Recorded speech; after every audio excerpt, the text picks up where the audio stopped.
বহির্জাত প্রক্রিয়া, বহির্জাত মানে কি বাইরে, অর্থাৎ যাকে ইংরেজি বলে থাকে এক্সোজেনিক প্রসেস। ঠিক আছে, এক্সোজেনিক প্রসেস, এক্সো কথার অর্থ হচ্ছে বহির এবং জেনেসিস কথার অর্থ জাত, সৃষ্টি হওয়া।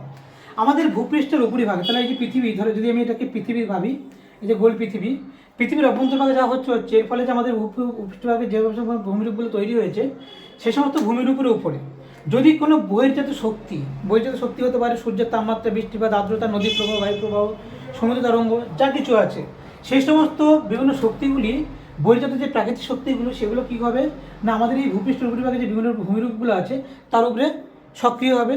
সেখানে ক্ষয় এবং সঞ্চয়ের মাধ্যমে কী করবে, ভূমিরূপের পরিবর্তন ঘটাবে এবং বিভিন্ন নকশার ভূমিরূপ তৈরি করবে। অর্থাৎ কোনো একটা উচ্চভূমি আছে, সেটা ক্ষয়ে তার নিচু হয়ে যাবে, ডাউন হয়ে যাবে, তার এইভাবে। আবার কোনো জায়গায় নিম্নভূমি আছে, ক্ষয়জাত পর্ত হলে সেখানে জমে জমে সেটা উচ্চতা বৃদ্ধি পাবে।